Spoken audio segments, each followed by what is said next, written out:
Back in August 1914, just as World War I was erupting in Europe, a ship called the St. Paul quietly pulled out of New York Harbor. On board, millions of dollars of American gold bars bound for England. Now, in normal times, the shipment would have been routine business for Wall Street's biggest banks. But the world had just changed overnight.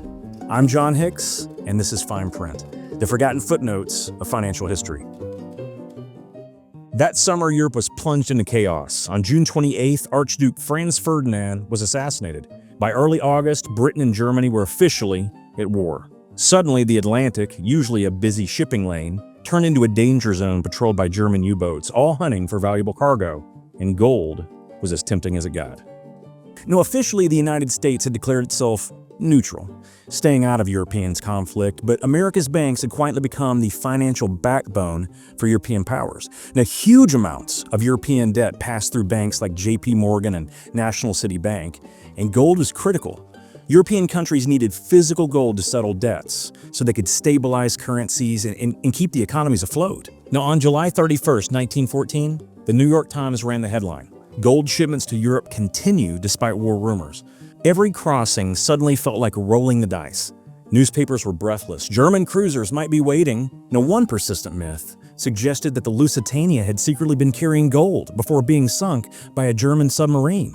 Now, it hadn't, but nerves were already frayed. One British ship, the Minneapolis, was said to have received a warning of a German warship off Halifax, and it turned back for an armed escort. Bankers panicked.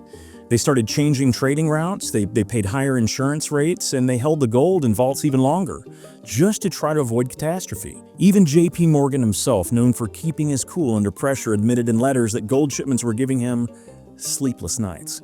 Then came the most dramatic move on July 31st of 1914, and the New York Stock Exchange shut its doors for 4 months, the largest closure in history. When the exchange finally reopened in December, the world was different.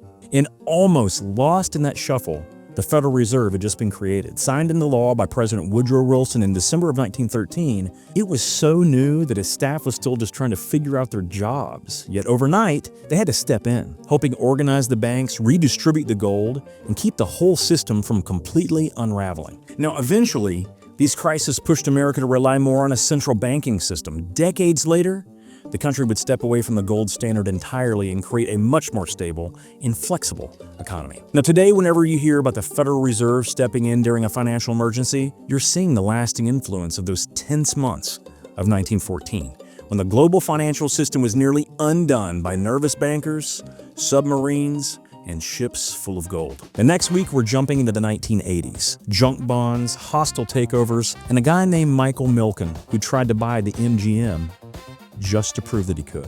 Check out the videos on the screen, like and subscribe. Now, I drop a new episode every week. And if you ever hear that I've boarded a ship to London, just know I'm only after the fish and chips. See you next time.